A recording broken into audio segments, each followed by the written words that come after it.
Hello, guys. It was very gentle. That was much more muted than usual, yeah. Hello, guys. Yeah. You like that? Yeah. That's better. Double chapter today, because, I don't know, we've got time. We've got tapes, yeah. Good. We're pretty wild.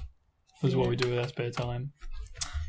We're Meeting and Molavi, and today we're reading Chapter 4, The Keeper of the Keys. Cool. Yep. I'm excited for Let's see Hagrid. They knocked again. Dudley jerked awake. "Where's the cannon?" he said stupidly. There was a crash behind them, and Uncle Vernon came skidding into the room. He was holding a rifle in his hands. Now they knew what had been in the long, thin package he had brought with them. "Who's there?" he shouted. "I warn you, I'm armed." There was a pause, then smash! The door was hit with such force that it swung clean off its hinges, and with a deafening crash landed flat on the floor.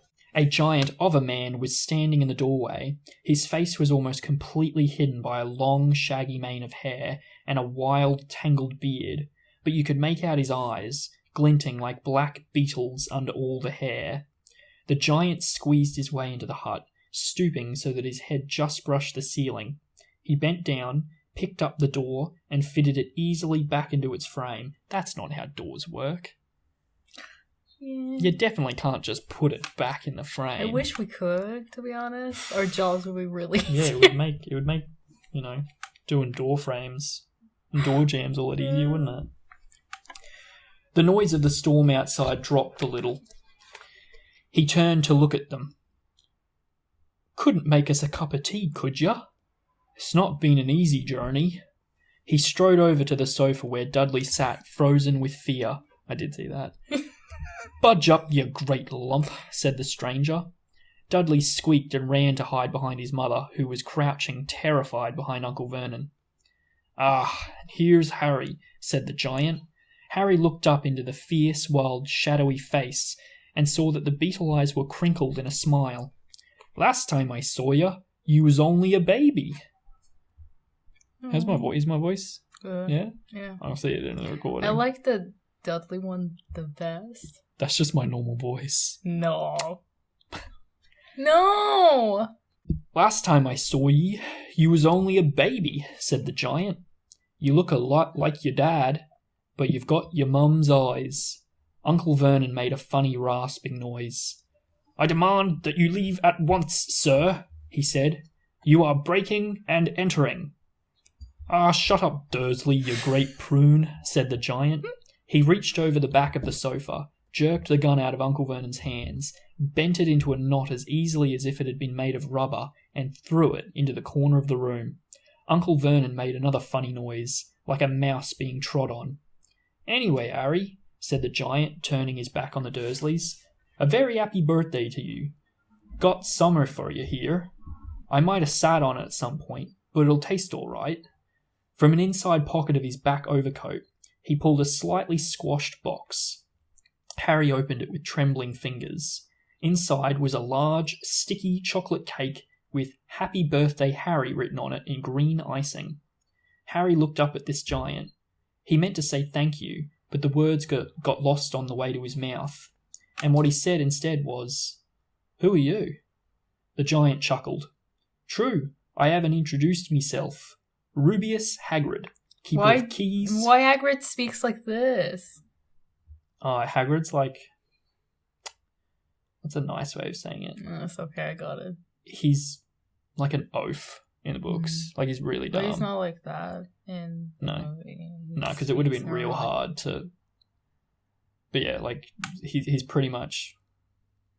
I don't know. I can't think of a nice way of saying it, but he's just really dumb. Yeah. But he's, like, heart of gold. I like him more now. Yeah, he's really nice. He's just, an idiot, basically. But he's really, really kind. Like, he got Harry a birthday present. Don't even know the prick, "True, I haven't introduced myself.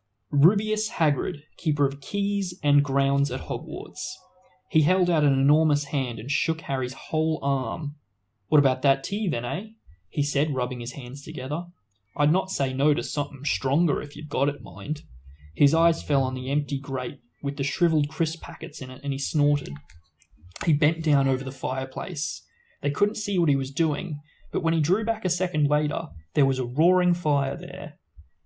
It filled the whole damp hut with flickering light, and Harry felt the warmth wash over him as though he'd sunk into a hot bath. The giant sat back down on the sofa, which sagged under his weight, and began taking all sorts of things out of the pockets of his coat. A copper kettle, a squashy package of sausages, a poker, a teapot, several chipped mugs, and a bottle of amber liquid which he took a swig from before starting to make tea.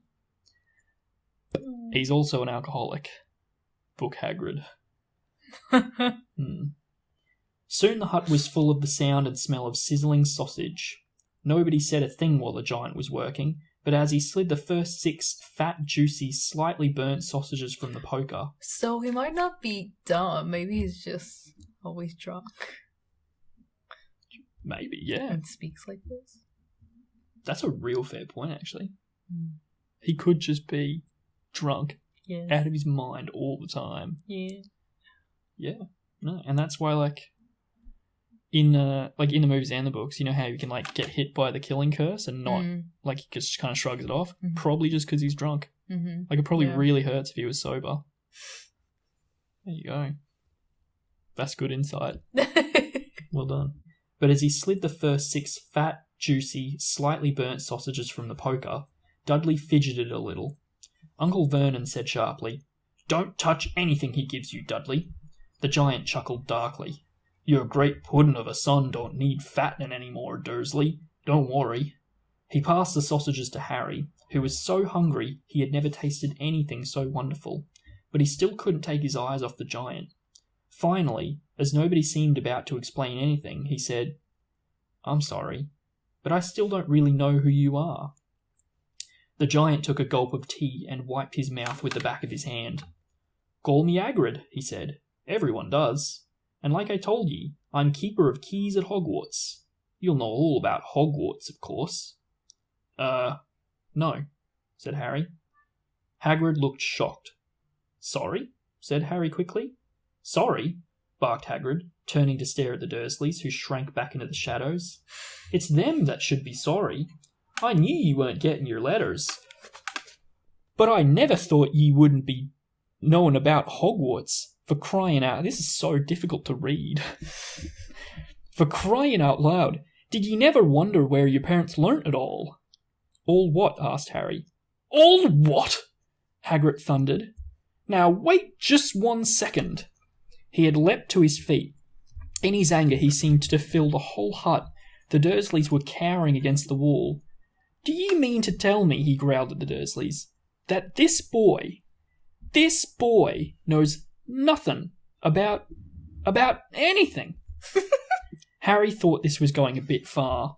He had been to school after all, and his marks weren't bad. "I know some things," he said. "I can, do maths and stuff." Sorry, but that's you. They're just... They're like, nuts and stuff. They're just smashing the poor kid. You know nothing. I know math. But Hagrid simply waved his hand and said, "About our world. I mean, your world, my world, ye parents' world." "What world?" Hagrid looked as if he was about to explode. "Dursley!" he boomed. Uncle Vernon, who had gone very pale, whispered something that sounded like "Mimble Wimble." Hagrid stared wildly at Harry. "But ye must know something about your mum and dad," he said. "I mean, they're famous. You're famous." "What? My mum and dad weren't famous, were they?" "Ye don't know? Ye don't know?" Hagrid ran his fingers through his hair, fixing Harry with a bewildered stare. "Ye don't know what ye are," he said finally. Uncle Vernon suddenly found his voice. "Stop!" he commanded. "Stop right there, sir. I forbid you to tell the boy anything." A braver man than Vernon Dursley would have quailed under the furious look Hagrid now gave him. When Hagrid spoke, his every syllable trembled with rage. "You never told him? Never told him what was in the letter Dumbledore left for him? I was there! I saw Dumbledore leave it, Dursley, and you've kept it from him all these years. Kept what from me? Said Harry eagerly. Stop! I forbid you! Yelled Uncle Vernon in a panic.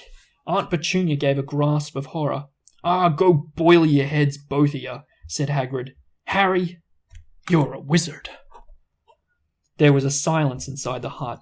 Only the sea and the whistling wind could be heard. I'm a what? Gasped Harry. A wizard, of course, said Hagrid, sitting back down on the sofa, which groaned and sank even lower. And a thumpin' good un, I'd say, once you've been trained up a bit. With a mum and dad like yours, what else would ye be? And I reckon it about time you read your letter.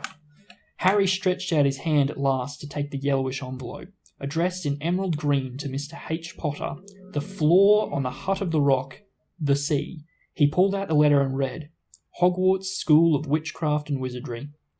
Headmaster, Albus Dumbledore. Order of Merlin, First Class, Grand Sorcerer, Chief Warlock, Supreme Mugwump, International Confederacy of Wizards. Dear Mr. Potter, we are pleased to inform you that you have a place at Hogwarts School of Witchcraft and Wizardry. Please find enclosed a list of all necessary books and equipment. Term 1 begins on the 1st of September. We await your owl by no later than 31st of July. Yours sincerely, Minerva McGonagall, Deputy Headmistress. Questions exploded inside Harry's head like fireworks, and he couldn't decide which to ask first. After a few minutes he stammered, What does it mean? They await my owl? Gollop and Gorgons, that reminds me, said Hagrid, clapping a hand to his forehead with enough force to knock over a cart horse. And from yet another pocket inside his overcoat, he pulled an owl. A real live, rather ruffled-looking owl. A long quill and a roll of parchment. With his tongue between his teeth, he scribbled a note which Harry could read upside down. Dear Mr. Dumbledore, given Harry his letter, taking him to buy his things tomorrow. Weather's horrible. Hope you are well. Hagrid. Hagrid rolled up the note, gave it to the owl, which clamped it in its beak, went to the door, and threw the owl out into the storm. Then he came back and sat down as though this was as normal as talking on the telephone. Harry realised his mouth was open and closed it quickly. Where was I? Said Hagrid. But at that moment, Uncle Vernon, still ashen-faced, but looking very angry, moved into the firelight. He's not going, he said. Hagrid grunted. I'd like to see a great muggle like you stop him, he said. A what? said Harry, interested. A muggle, said Hagrid. It's what we call non-magic folk like them. And it's your bad luck you grew up in a family of the biggest muggles I ever laid eyes on. We swore when we took him in, we'd put a stop to that rubbish, said Uncle Vernon. Swore we'd stamp it out of him. Wizard indeed. You knew, said Harry. You knew I'm a wizard. Knew? Shrieked Aunt Petunia suddenly. Knew? Of course we knew. How could you not be? My dratted sister being what she was. Oh, she got a letter just like that and disappeared off to that school and came home every holiday with her pockets full of frog spawn, turning teacups into rats. I was the only one. Out of all the things she could have done, that's what she did? Like make gold or something, you know? I'm saying Petunia, whatever her stupid name is very jealous of her sister. But yeah, that's very stupid. I mean, wouldn't you be? Yeah. Imagine if your sister became a wizard. No, I'll be supportive. I'll be jealous inside, you know? I wouldn't show it like that and be a bitch like that. I'll be like, oh, I wish I went to the school with her as well. If either of my brothers became wizards, I'd be like, you gotta get me in on this. Like, can you just magic up, you know? Yeah. You wouldn't be some money, some food. Can you magic me a house, a mansion? That'd be good. I was the only one who saw her for what she was, a freak. But for my mother and father, oh no, it was Lily this and Lily that. They were proud of having a witch in the family. She stopped to draw a deep breath and then went ranting on. It seemed that she had been wanting to say all this for years. Then she met that Potter at school, and they left and got married and had you. And of course I knew you'd be just the same, just as strange, just as as abnormal. And then, if you please, she went and got herself blown up and we got landed with you." Harry had gone very white. As soon as he found his voice, he said, "Blown up? You told me they died in a car crash." "Car crash?" roared Hagrid, jumping up so angrily that the Dursleys scuttled back to their corner. "How could a car crash kill Lily and James Potter? It's an outrage! A scandal! Harry Potter not knowing his own story, when every kid in our world knows his name." "But why? What happened?" Harry asked urgently. The anger faded from Hagrid's face. He looked suddenly anxious. "I never expected this," he said in a low, worried voice. "I had no idea when Dumbledore told me there might be trouble getting hold of ye, how much ye didn't know. Ah, Harry, I don't know if I'm the right person to tell ye, but someone's gotta. Ye can't go off to Hogwarts not knowing." He threw a dirty look at the Dursleys. "Well, it's best ye know as much as I can tell ye. Mind, I can't tell ye everything. It's great mystery, parts of it." He sat down, stared into the fire for a few seconds, and then said, "It begins, I suppose, with a person called... But it's incredible you don't know his name. Everyone in our world knows." "Who?" "Well, I don't like saying the name if I can help it. No one does." "Why not?" "Gulpin' gargoyles, Harry. People are still scared. Blimey, this is difficult. See, there was this wizard who went bad. As bad as you could go. Worse than worse. His name was..." Hagrid gulped, but no words came out. Could you write it down?" Harry suggested. "Nah, I can't spell it." Did he actually say that? "All right. Voldemort." Hagrid shuddered. "Don't make me say it again. Anyways, this wizard, about 20 years ago now, started looking for followers. Got 'em too. Some were afraid, some just wanted a bit of power. 'Cause he was getting himself power, right? Dark days, Harry. Didn't know who to trust. Didn't dare get friendly with a strange wizard or witch. Terrible things happened. He was taken over. Course some stood up to him, and he killed them. Horribly. One of the only safe places left was Hogwarts. Reckon Dumbledore's the only one you know who was afraid of. Didn't dare try taking the school. Not just then. Anyway, now your mum and dad were so good. As good as a witch and wizard as I ever knew. Head boy and girl at Hogwarts in their day. Suppose the mystery is why you know who never tried to get him on his side before. Probably knew they were too close to Dumbledore to want anything to do with the dark side. Maybe he thought he could persuade him. Maybe he just wanted him out of the way. All anyone knows is he turned up in the village where you were all living on Halloween 10 years ago. You was just a year old. He came to your house and Hagrid suddenly pulled out a very dirty spotted handkerchief and blew his nose with the sound of a foghorn. "Sorry," he said, "but it's that sad. You mum and dad, nicer people you couldn't find anywhere. You know who killed them. And then, this is the real mystery of the thing, he tried to kill you too. Wanted to make a clean job of it, I suppose, or maybe he just liked killing. But he couldn't do it. Never wondered how you got that mark on ye forehead. That was no ordinary cut. That's what ye got when a powerful evil curse touches ya. Took care of your mum and dad and your house, but it didn't work on you. And that's why you're famous, Harry." It's coming out as like American, because I'm not meaning to do that. It's the way it's read. He says you as yer. Yeah. I'm sorry. I'm so sorry. No one ever lived after he decided to kill him. No one except you. And he killed some of the best witches and wizards of the age. The McKinnons, the Bones, the Pruitts. And you was only a baby, and you lived. Something very painful was going on in Harry's mind as Hagrid's story came to a close. He saw again the blinding flash of green light, more clearly than he had ever remembered it before, and he remembered something else for the first time in his life. A high, cold, cruel laugh. Hagrid was watching him sadly. "Took ye from the ruined house myself, on Dumbledore's orders. Brought ye to this lot." "Load of old tosh," said Uncle Vernon. Harry jumped. He had almost forgotten that the Dursleys were there. Uncle Vernon certainly seemed to have got back his courage. He was glaring at Hagrid, and his fists were clenched.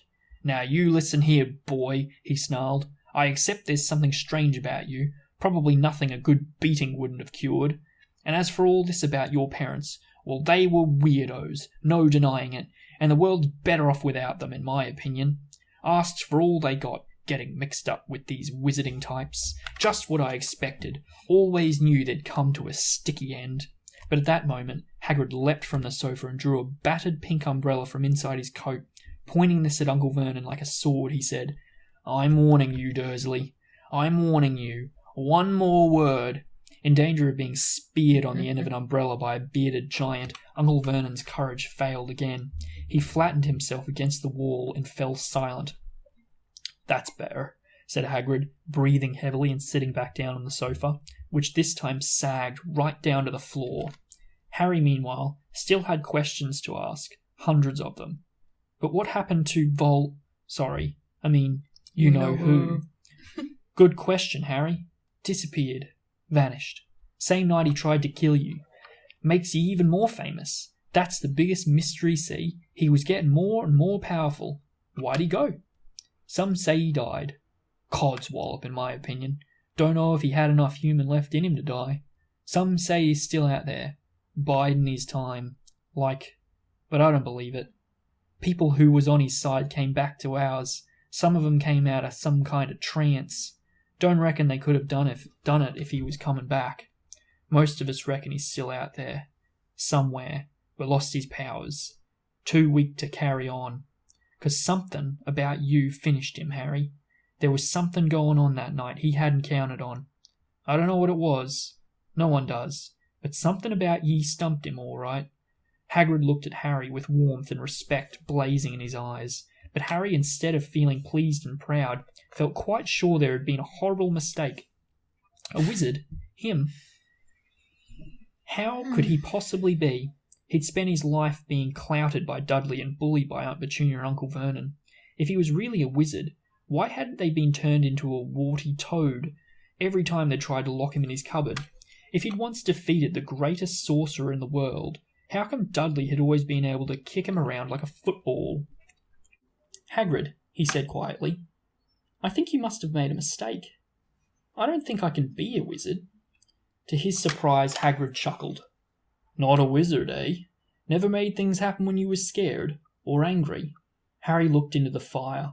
Now he came to think about it. Every odd thing that had ever made his aunt and uncle furious with him had happened when he, Harry, had been upset or angry.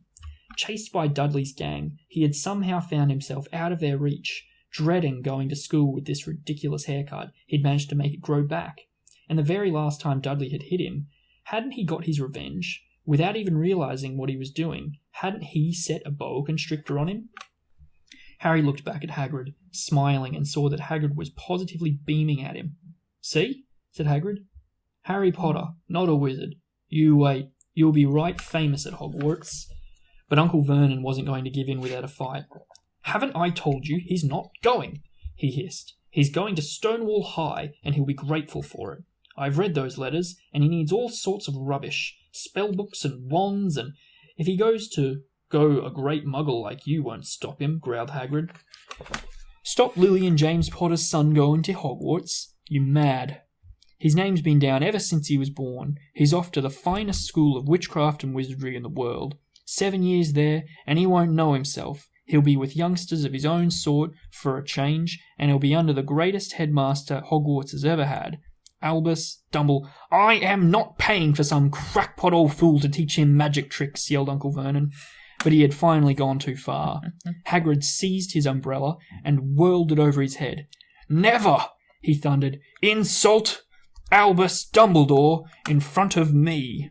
He brought the umbrella swishing down through the air to point at Dudley. There was a flash of violet light, a sound like a firecracker, a sharp squeal, and next second, Dudley was dancing on the spot with his hands clasped over his fat bottom, howling in pain. When he turned his back on them, Harry saw a curly pig's tail poking through a hole in his trousers. Uncle Vernon roared, pulling Aunt Petunia and Dudley into the other room. He cast one last terrified look at Hagrid and slammed the door behind them. Oh my god, he attacked a child because of what the kid's father did. That's a little messed up. No. I'm with him. What, attacking a child? Yeah, because he's a bad child. Yeah, but he didn't say that about Dumbledore. Why didn't he attack Uncle Vernon? Maybe he was drunk and he didn't see. He missed. Yeah. Like... Oh, drunk Hagrid missing shots again. Hagrid looked down at his umbrella and stroked his beard. Shouldn't have lost me temper, he said ruefully, but it didn't work anyway. Meant to turn him into a pig, but I suppose he was so much like a pig anyway there wasn't left to do. He cast a sideways look at Harry under his bushy eyebrows. Be grateful if he didn't mention that to anyone at Hogwarts, he said. I'm not supposed to do magic, strictly speaking. I was allowed to do a bit of it to follow you and get your letters to you and stuff. One of the reasons I was so keen to take on the job. Why aren't you supposed to do magic then? Asked Harry. Oh, well, I was at Hogwarts myself, but I got expelled. To tell you the truth, in my 3rd year, they snapped me wand in half and everything, but Dumbledore let me stay on as gamekeeper. Great man, Dumbledore. Why were you expelled? It's getting late, and we got lots to do tomorrow, said Hagrid loudly. Got to get up to town, get all your books and that. He took off his thick black coat. I actually don't remember why he got expelled. You'll find out in the 2nd book. Ooh, got a long way to get before we get there. Yeah. Read it fast then. He took off his thick black coat and threw it to Harry. You can kip under that, he said. Don't mind if it wriggles a bit. I think I still got a couple of dormice in one of the pockets.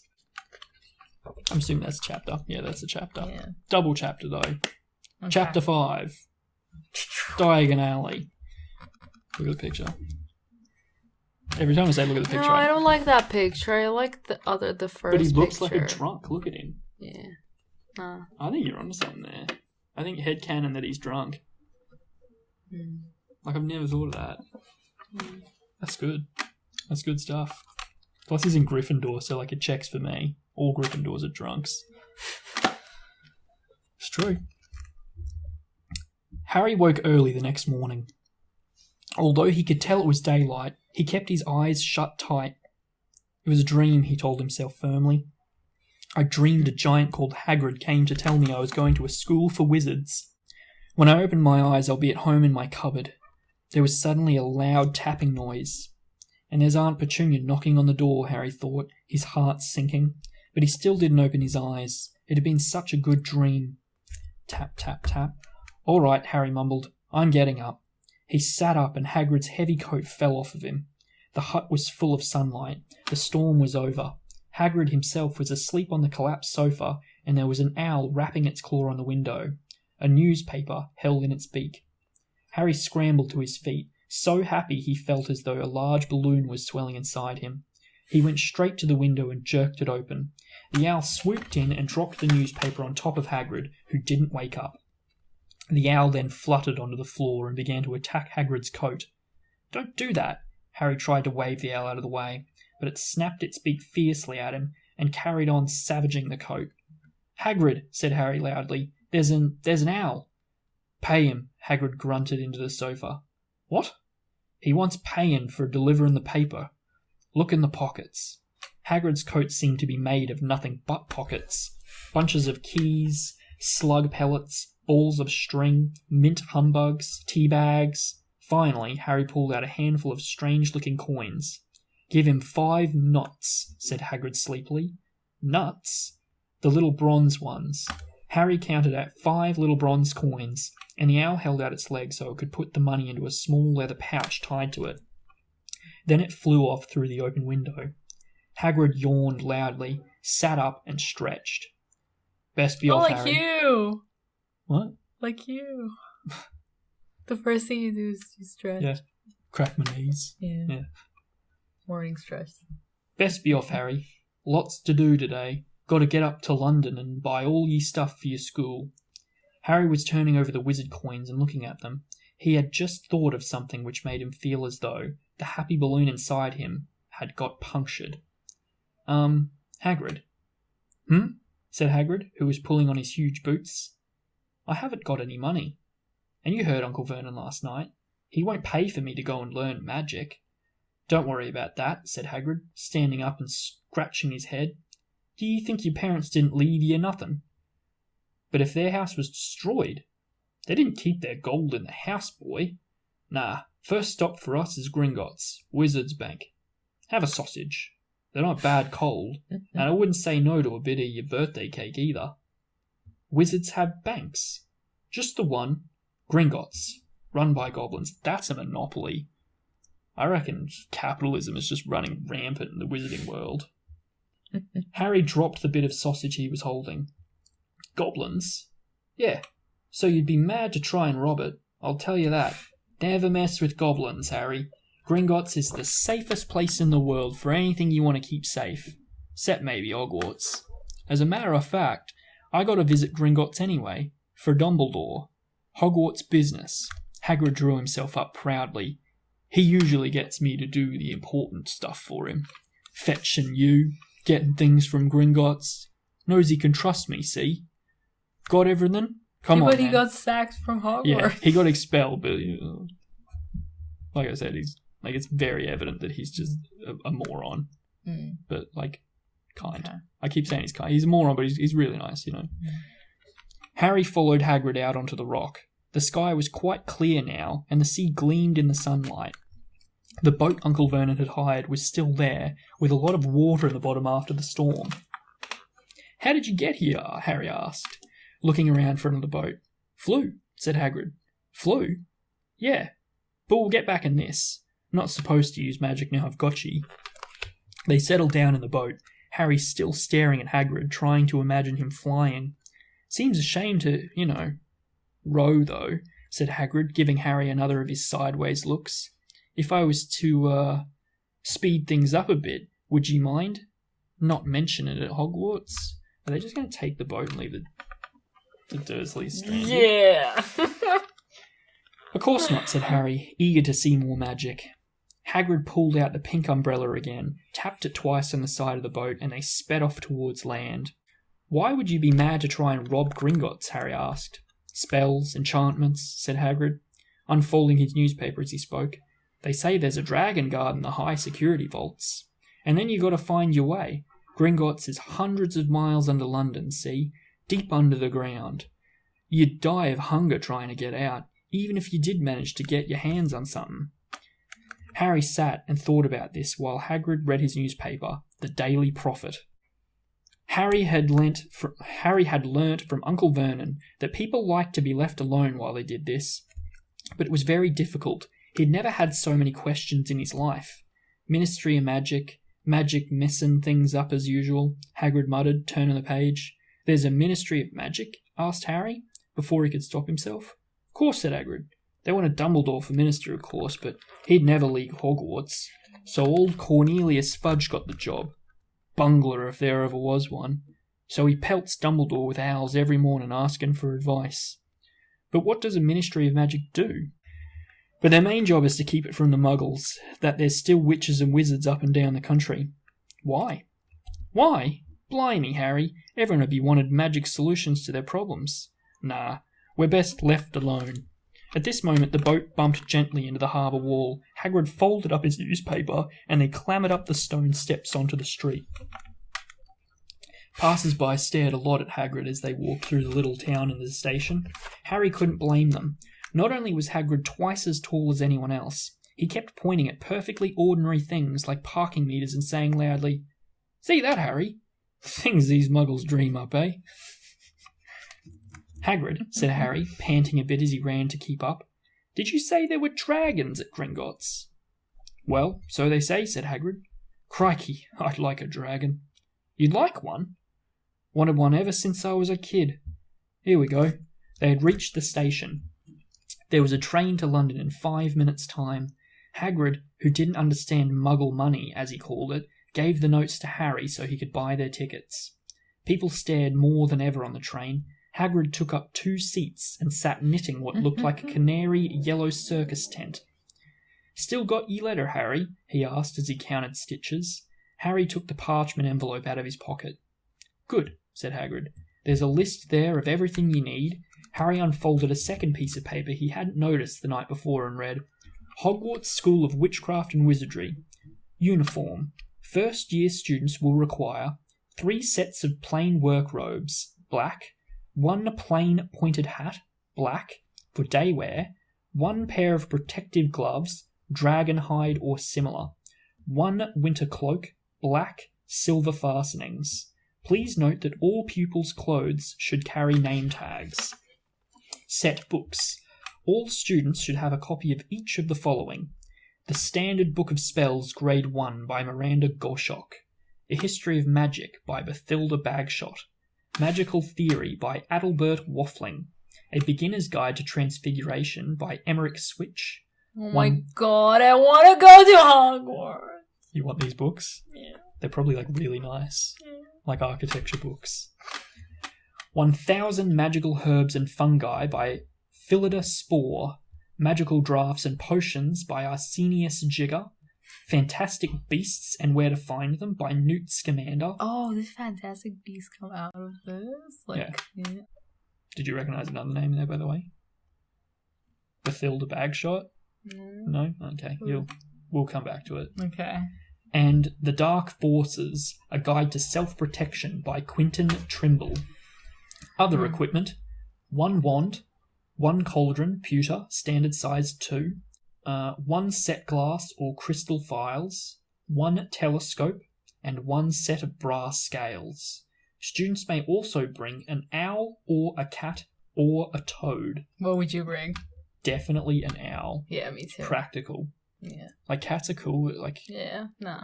It'd be too much to look after while you. Plus, you're learning magic, so it's like I don't really need a cat. No, cats don't take too much to like take care of them. But it's like you got enough. Easy. You got enough on your plate. But I think owls is like gets the vibe of the wizard. Plus, then like you can deliver letters with it. Like it's just a practical thing to have. And a toad, like why would you want a toad? What's a toad gonna do? Parents are reminded that first years are not allowed their own broomsticks. "Can we buy all this in London?" Harry wondered aloud. "If ye know where to go," said Hagrid. Harry had never been to London before. Although Hagrid seemed to know where he was going, he was obviously not used to getting there in an ordinary way. He got stuck in the ticket barrier on the underground and complained loudly that the seats were too small and the trains too slow. "I don't know how the Muggles manage without magic," he said, as he climbed a broken-down escalator which led to a bustling road lined with shops. Hagrid was so huge that he parted the crowd easily. All Harry had to do was keep close behind him. They passed bookshops and music stores, hamburger bars and cinemas, but nowhere that looked as if it could sell you a magic wand. This was just an ordinary street full of ordinary people. Could there really be piles of wizard gold buried miles beneath them? Were there really shops that sold spellbooks and broomsticks? Might this not all be some huge joke that the Dursleys had cooked up? If Harry hadn't known that the Dursleys had no sense of humour, he might have thought so. Yet somehow, even though everything Hagrid told him so far was unbelievable, Harry couldn't help trust him. "This is it," said Hagrid. "Coming to a halt, the Leaky Cauldron. It's a famous place." It was a tiny, grubby-looking pub. If Hagrid hadn't pointed it out, Harry wouldn't have noticed it was there. The people hurrying by didn't glance at it. Their eyes slid from the bookshop on the side to the record shop on the other side, as if they couldn't see the Leaky Cauldron at all. In fact, Harry had the most peculiar feeling that only Hagrid and he could see it. Before he could mention this, Hagrid had steered him inside. For a famous place, it was very dark and shabby. A few old women were sitting in the corner drinking tiny glasses of sherry. One of them was smoking a long pipe. A little man in a top hat was talking to the old barman, who was quite bald and looked like a grumpy walnut. The low buzz of chatter stopped when they walked in. Everyone seemed to know Hagrid. Yeah, there you go. Everybody knows Hagrid at the pub. They waved and smiled at him, and the barman reached for a glass, saying, "The usual, Hagrid?" "Can't, Tom. I'm on Hogwarts business," said Hagrid, clapping his great hand on Harry's shoulders and making Harry's knees buckle. "Good Lord," said the barman, peering at Harry. Is this... Can this be?" The Leaky Cauldron had suddenly gone completely still and silent. "Bless my soul," he whispered. the old barman. Harry Potter! What an honour! He hurried out from behind the bar, rushed towards Harry and seized his hand, tears in his eyes. Welcome back, Mr. Potter. Welcome back. Harry didn't know what to say. Yeah, imagine meeting somebody and crying. Everyone was looking at him. The old woman with the pipe was puffing on it without realising it had gone out. Hagrid was beaming. Then there was a great scraping of chairs, and next moment, Harry found himself shaking hands with everyone in the Leaky Cauldron. Doris Crockford, Mr. Potter. Can't believe I'm meeting you at last. So proud, Mr. Potter. I'm just so proud. Always wanted to shake your hand. I'm all aflutter. Delighted, Mr. Potter. Just can't tell you. Diggle's the name. Daedalus Diggle. I've seen you before, said Harry, as Daedalus Diggle's top hat fell off in excitement. You bowed to me once in a shop. He remembers, cried Daedalus Diggle, looking around everyone. Did you hear that? He remembers me. Harry shook hands again and again. Doris Crockford kept coming back for more. A pale young man made his way forward, very nervously. One of his eyes was twitching. Professor Quirrell, said Hagrid. Harry, Professor Quirrell will be one of your teachers at Hogwarts. Potter, stammered Professor Quirrell, grasping Harry's hand. Can't tell you how pleased I am to meet you. What sort of magic do you teach, Professor Quirrell? The defence against the dark arts, murmured Professor Quirrell, as though he'd rather not think about it. It's not that you need it, Potter? He laughed nervously. You'll be getting all your equipment, I suppose. I've got to pick up a new book on vampires myself. He looked terrified at the very thought, but the others wouldn't let Professor Quirrell keep Harry to himself. It took almost 10 minutes to get away from them all. At last, Hagrid managed to make himself heard over the babble. Must get on. Lots to buy. Come on, Harry. Doris Crockford shook Harry's hand one last time, and Harry led them through the bar and out into the small walled courtyard, where there was nothing but a dustbin and a few weeds. Hagrid grinned at Harry. Told you, didn't I? Told you was famous. Even Professor Quirrell was trembling to meet you. Mind you, he's usually trembling. Is he always that nervous? Oh yeah, poor bloke. Brilliant mind. He was fine while he was studying out of books, but then he took a year off to get some first-hand experience. They say he met vampires in the Black Forest, and there was a bit of nasty trouble with a hag. Yeah, he could have used, Geralt. Never been the same since. Scared of the students, scared of his own subject. Now, where's my umbrella? Vampires? Hags? Harry's head was swimming. Hagrid, meanwhile, was counting bricks in the wall above the dustbin. 3 up, 2 across, he muttered. Right, stand back, Harry. He tapped the wall 3 times with the point of his umbrella. The brick he had touched quivered. It wriggled. In the middle, a small hole appeared. It grew This was wider. in the movie, right? Yeah, we touched I couldn't remember. I was like, what? He's so drunk. He's counting. Is the door first, here? 1, 2, 3. And I was like, oh, it was... Okay, continue. Sorry. In the middle, a small hole appeared. It grew wider and wider. A second later, they were facing an archway large enough even for Hagrid. An archway onto a cobbled street which twisted and turned out of sight. Welcome, said Hagrid, to Diagon Alley. He grinned at Harry's amazement. They stepped through the archway. Harry looked quickly over his shoulder and saw the archway shrink instantly back into a solid wall. The sun shone brightly onto a stack of cauldrons outside the nearest shop. Cauldrons, all sizes, copper, brass, pewter, silver, self-stirring, collapsible, said a sign hanging over them. Yep, you'll be needing one of them, said Hagrid. But we got to get ye money first. Harry wished he had about 8 more eyes. He turned his head in every direction. As they walked up the street trying to look at everything at once, the shops, the things outside them, the people doing their shopping, a It'll plump be woman... you in Harry Potter world. Yeah. I mean, I wouldn't wish for 8 extra eyes, but yeah. That'd be good. A plump woman outside, an apothecary, was shaking her head as she passed, saying, Dragon liver, 16 sickles an ounce. They're mad. A low, soft hooting came from a dark shop with a sign saying, Aeolop's Owl Emporium, tawny, screech barn, brown and snowy. Several boys about Harry's age had pressed their noses against a window with broomsticks in it. Look, Harry heard one of them say, the new Nimbus 2000, the fastest ever. There were shops selling robes, shops selling telescopes and strange silver instruments Harry had never seen before, windows stacked with barrels of bat spleens and eel's eyes, tottering piles of spellbooks, quills and rolls of parchment, potion bottles, globes of the moon. "Gringotts," said Hagrid. They had reached a snowy white building which towered over the other little shops. Standing beside its burnished bronze doors, wearing a uniform of scarlet and gold, was... "Yep, that's a goblin," said Hagrid quietly, as they walked up the white stone steps toward him. The goblin was almost a head shorter than Harry.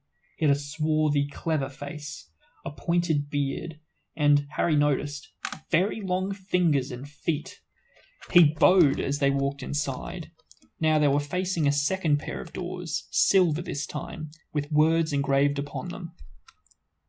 "Enter, stranger, but take heed of what awaits the sin of greed. For those who take but do not earn must pay most dearly in their turn. So if you seek beneath our floors a treasure that was never yours, thief, you have been warned, beware of finding more than treasure there." "Like I said, you'd be mad to try and rob it," said Hagrid. A pair of goblins bowed them through the silver doors, and they were in a vast marble hall. About 100 more goblins were sitting on high stools behind a long counter, scribbling in large ledgers, weighing coins on brass scales, examining precious stones through eyeglasses. There were too many doors to count leading off the hall, and yet more goblins were showing people in and out of these. Hagrid and Harry made for the counter. "Mornin'," said Hagrid to a free goblin. "We've come to take some money out of Mr. Potter's safe." "You have his key, sir?" "Got it here somewhere," said Hagrid, and he started emptying his pockets onto the counter. How does he have it? His key. Yeah. Dumbledore gave it to him. How does Dumbledore have it? It would have been left in the Potter's will. It would have been left to Harry, and then Dumbledore just looked after it or something. Why would they have a will? They were young and they died. I don't know, if a huge war broke out right now, and there was risk that you could die at any moment, I'm pretty sure everybody would probably have one. I don't know. Let's not nitpick. Let's not nitpick yet. You told me to do it. Okay. It's a discussion. Yeah, that's true. "Got it here somewhere," said Hagrid, and he started emptying his pockets onto the counter, scattering a handful of mouldy dog biscuits over the goblin's book of numbers. The goblin wrinkled his nose. Harry watched the goblin on their right, weighing a pile of rubies as big as glowing coals. "Got it," said Hagrid at last, holding up a tiny golden key. The goblin looked at it closely. "That seems to be an order. And I've got a letter from here. And I've also got a letter here from Professor Dumbledore," said Hagrid importantly, throwing out his chest. "It's about the you-know-what in Vault 713. The goblin read the letter carefully. "Very well," he said, handing it back to Hagrid. "I will have someone take you down to both vaults. Griphook?" Griphook was yet another goblin. Once Hagrid had crammed all the dog biscuits back into his pockets, he and Harry followed Griphook towards one of the doors leading off the hall. "What's the you-know-what in Vault 713? Harry asked. "Can't tell you that," said Hagrid mysteriously. "Very secret.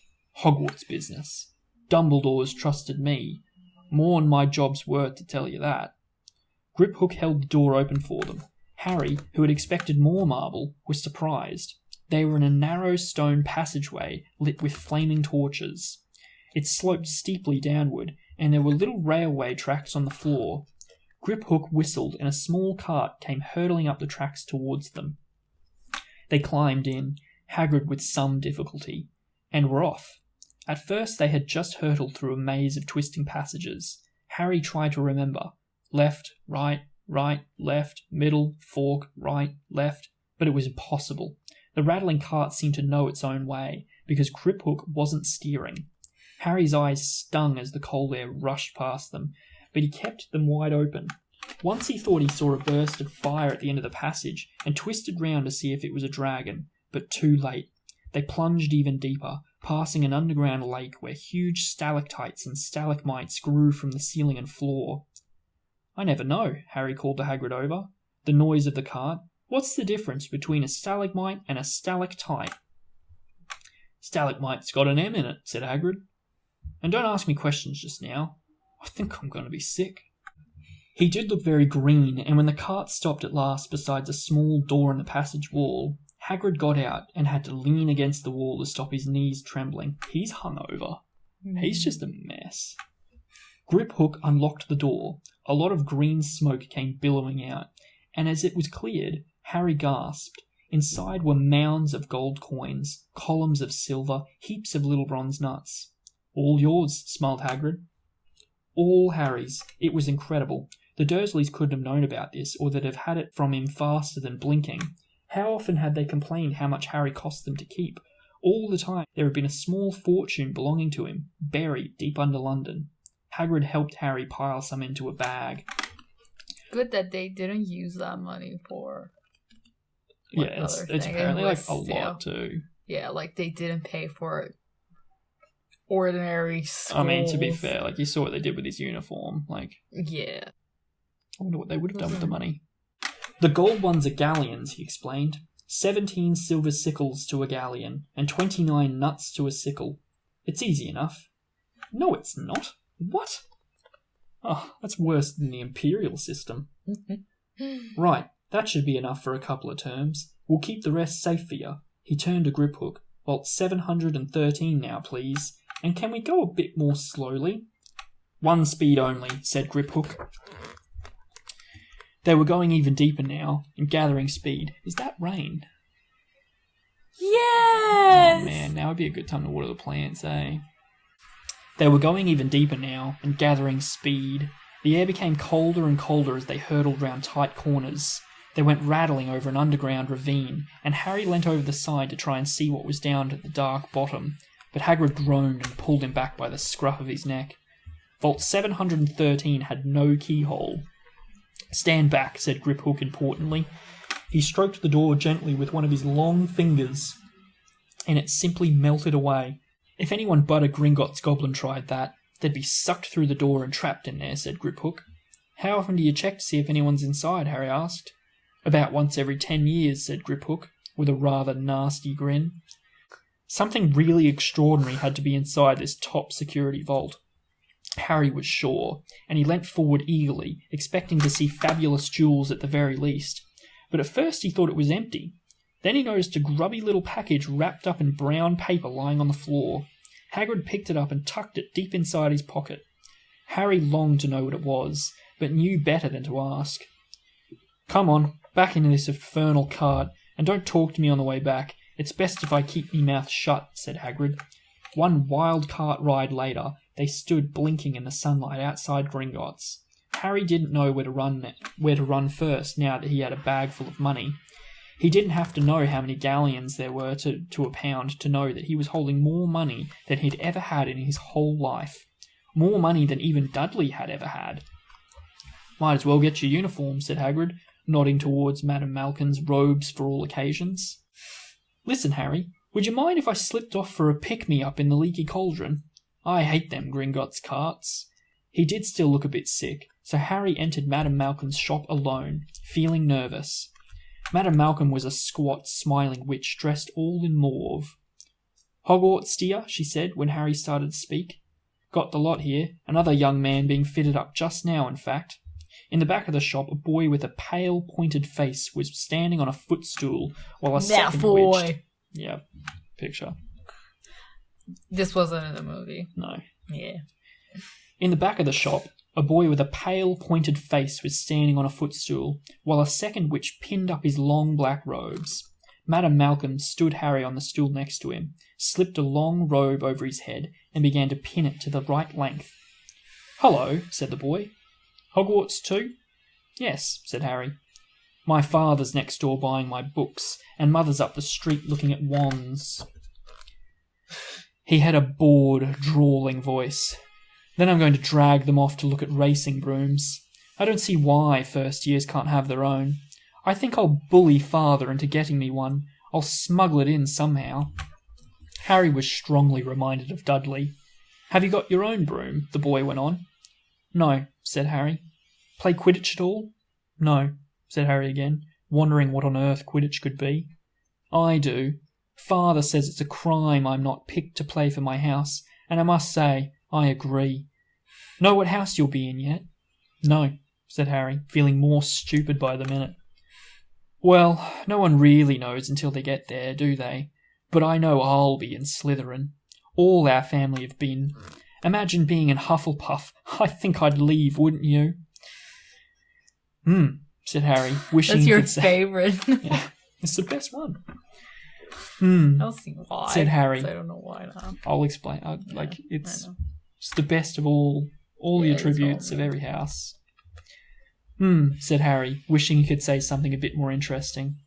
I say, look at that man, said the boy suddenly, looking towards the front window. Hagrid was standing there, grinning at Harry and pointing at 2 large ice creams to show he couldn't come in. That's me! That's Hagrid, said Harry, pleased to know something the boy didn't. He works at Hogwarts. Oh, said the boy, I've heard of him. He's a sort of servant, isn't he? He's the gamekeeper, said Harry. He was liking the boy less and less every second. Yes, exactly. I heard he's some sort of savage. Lives in a hut in the school grounds, and every now and then he gets drunk, tries to do magic and ends up setting fire to his bed. I think he's brilliant, said Harry coldly. Do you? Said the boy with a slight sneer. Why is he with you? Where are your parents? They're dead, said Harry shortly. He didn't feel much like going into the matter with this boy. Oh, sorry, said the other, not sounding sorry at all. But they were our kind, weren't they? They were a witch and wizard, if that's what you mean. I really don't think they should let the other sword in, do you? They're just not the same. They've never been brought up to know our ways. Some of them have never even heard of Hogwarts until they get the letter, I imagine. I think they should keep it in the old wizarding families. What's your surname, anyway? But before Harry could answer, Madame Malcolm said, That's you done, my dear.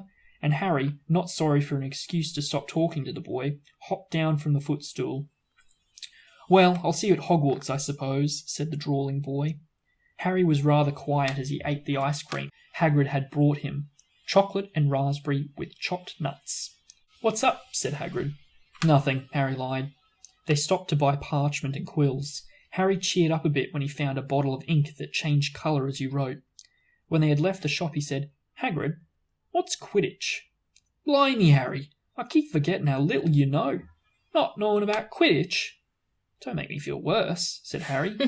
He told Hagrid about the pale boy in Madame Malkin's, and he said people from Muggle families shouldn't even be allowed in. You're not from a Muggle family, if he'd known who you were. He's grown up knowing your name, if his parents are wizarding folk. You saw him in the Leaky Cauldron.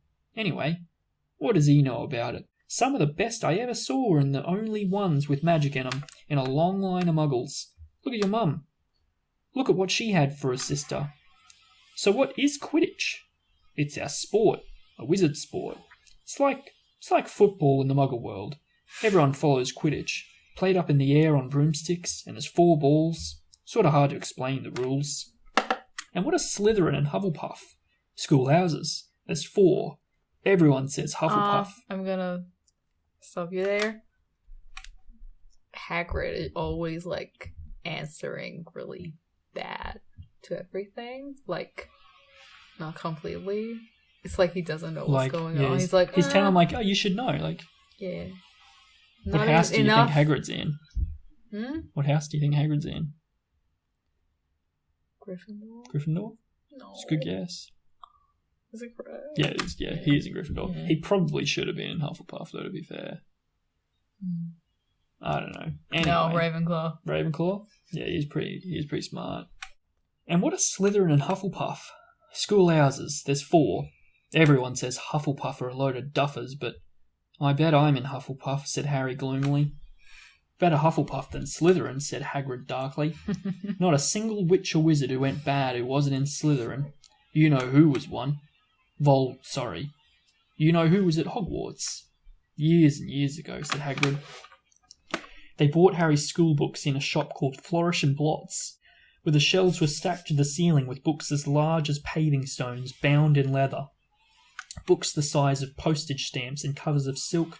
Books full... That's just not even readable. Books the size of postage stamps.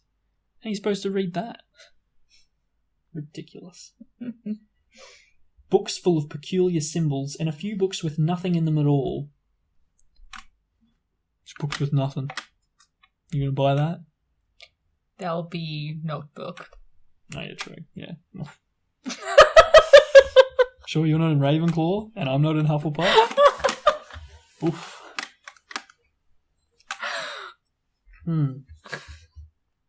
I'm Slytherin. Even Dudley, who never read anything, would have been wild to get his hands on some of these.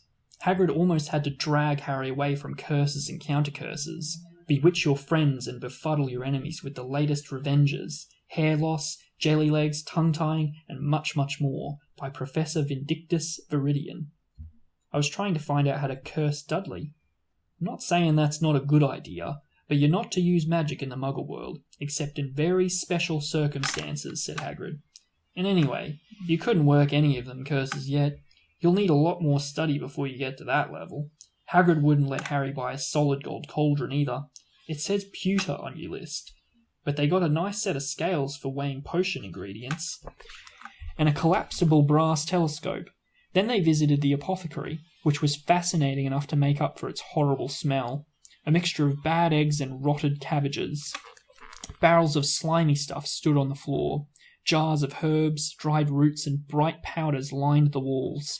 Bundles of feathers, strings of fangs, and gnarled claws hung from the ceiling. While Hagrid asked the man behind the counter for a supply of some basic potion ingredients for Harry, Harry himself examined silver unicorn horns at 21 galleons each, and minuscule glittery black beetle eyes, 5 nuts a scoop. Outside the apothecary, Hagrid checked Harry's list again. Just your wand left? Oh, yeah, and I still haven't got your birthday present. Harry felt himself go red. You don't have to. No. I know I don't have to. Tell you what, I'll get your animal, not a toad. Toads went out of fashion years ago. You'd be laughed at. And I don't like cats. They make me sneeze. I'll go get you an owl. All the kids want owls. They're dead useful. Carry your post and everything. 20 minutes later, they left Earlop's Owl Emporium, which had been dark and full of rustling and flickering jewel-bright eyes. Harry now carried a large cage which held a beautiful, snowy owl, fast asleep with her head under her wing. That's beautiful. Yeah. He couldn't stop stammering his thanks, sounding just like Professor Quirrell. Don't mention it, said Hagrid gruffly. Don't expect you've had a lot of presents from them Dursleys. Just Ollivander's left now. Only place for wands. Ollivander's. And you gotta have the best wand. A magic wand. This was what Harry had really been looking forward to. The last shop was narrow and shabby. Peeling gold letters over the door read, Ollivander's, makers of fine wands since 382 BC. A single wand lay on a faded purple cushion in a dusty window. A tingling bell rang somewhere in the depths of the shop as they stepped inside. It was a tiny place, empty except for a single, spindly chair which Hagrid sat on to wait. Harry felt strangely as though he had entered a strict library. He swallowed a lot of the new questions which had just occurred to him, and looked instead at the thousands of narrow boxes piled neatly right up to the ceiling. For some reason, the back of his neck prickled. The very this dust... shop was my favorite shop. Yeah, I really want to go. Yeah. Just mess it up. Yeah. The very dust and silence in here seemed to tingle with some secret magic. Good afternoon, said a soft voice. Harry jumped. Hagrid must have jumped too, because there was a loud crunching noise, and he got quickly off the spindly chair.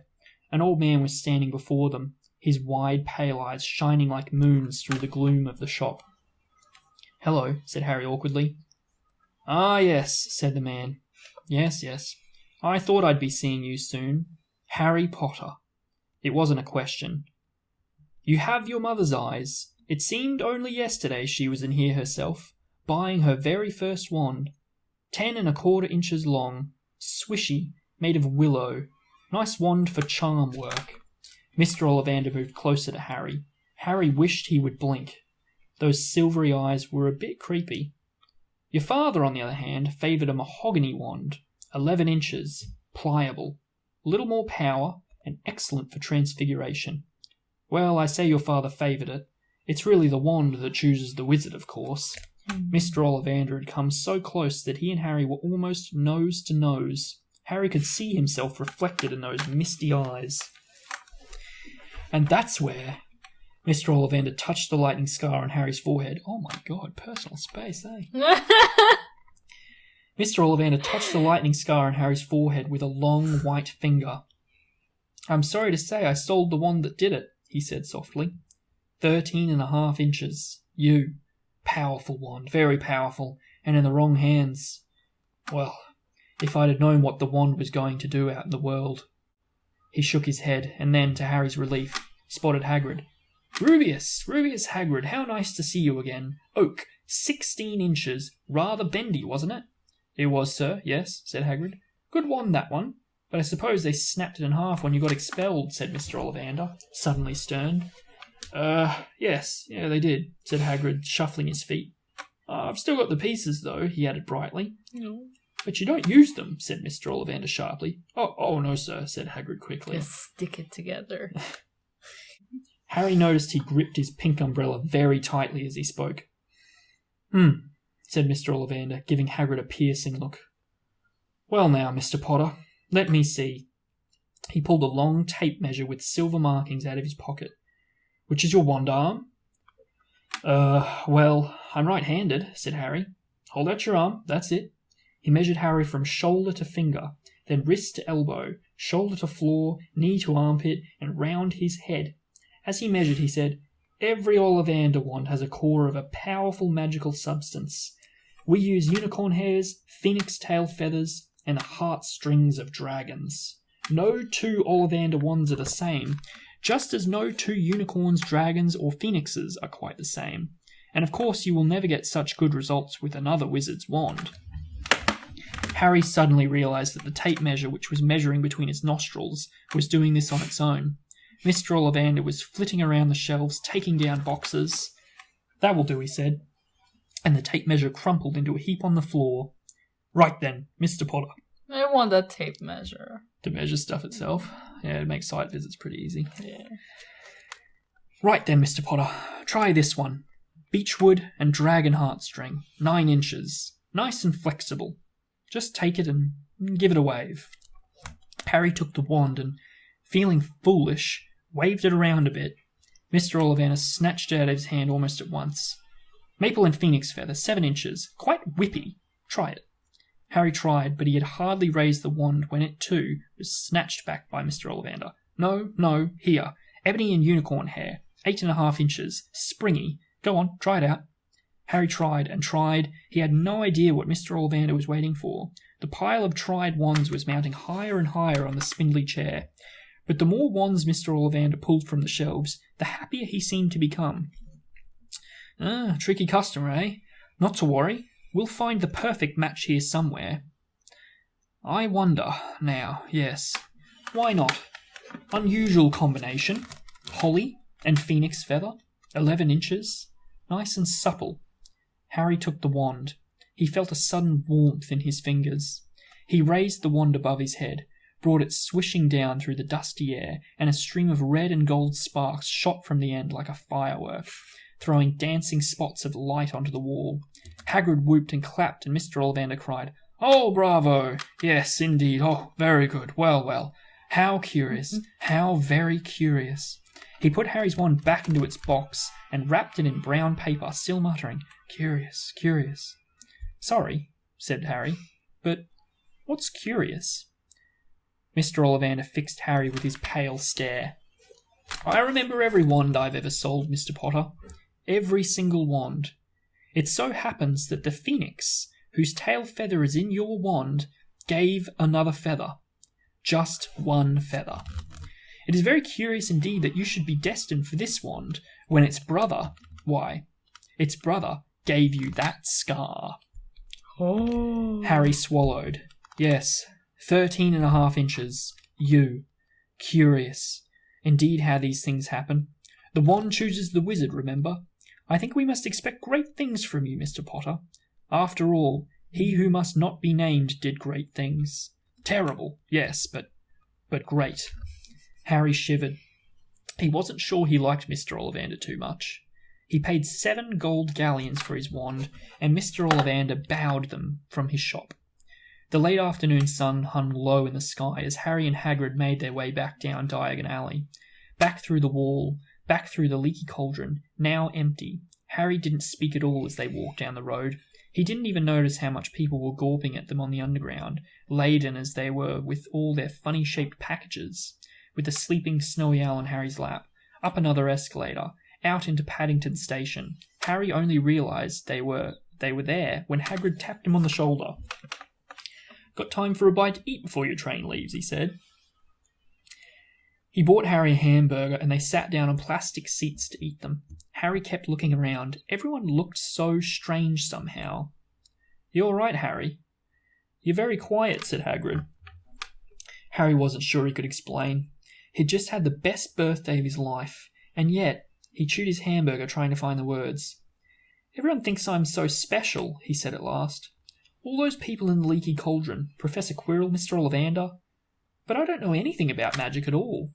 How can they expect great things? I'm famous, and I can't even remember what I'm famous for. I don't know what happened when the night my parents died." Hagrid leant across the table. Behind the wild beard and eyebrows, he wore a very kind smile. "Don't you worry, Harry. You'll learn fast enough. Everyone starts at the beginning at Hogwarts. You'll be just fine. Just be yourself. I know it's hard. You've been singled out, and that's always hard. But you'll have a great time at Hogwarts. I did. Still do, as a matter of fact." Hagrid helped Harry onto the station. They would take him back to the Dursleys, then handed him an envelope. "Your ticket for Hogwarts," he said. "1st of September, King's Cross. It's all on your ticket. Any problems with the Dursleys, send me a letter with your owl. She'll know where to find me. See you soon, Harry." The train pulled out of the station. Harry wanted to watch Hagrid until he was out of sight. He rose in his seat and pressed his nose against the window, but he blinked, and Hagrid was gone. And that's the chapter. Yay! Oh, I'm a bit tired after that. Yeah, me too. 2 chapters. Now we know. Double chapters. Yeah. Oh. My feet's a bit sleepy now. Oh. Okay. What do we think of that one? Good. I like a lot happened that time. Yes. Yeah. Not the last chapter. Didn't happen that much. Just Oh, he got his wand. No, the 4th chapter that we read. Yeah. Didn't happen that much. Hagrid was there. Came to that place. The shack. Yes, and I like the umbrella and the cake. Nothing else. Then the whole next chapter was pretty cool. Yeah, Diagon Alley. Did you see the pictures as well? I did. They look good. Yeah. Can't show them. Yeah. Stop saying them. They're good. Yeah, I know. I'm going to cut it. It's fine. Yeah, I don't know. What shop would you really want to go to? The wand shop. The one shop? Yeah, I said it. No, I mean, like, if you were a wizard. Yeah. No. Like, the animal wand. I was about to say, you get a wand eventually. Like, okay, I'll get a just owl like first, then a cat, then a toad. You get all of them. Yes, and then I make them friends with each other. I send owl too. Smash them together like dolls. No, listen.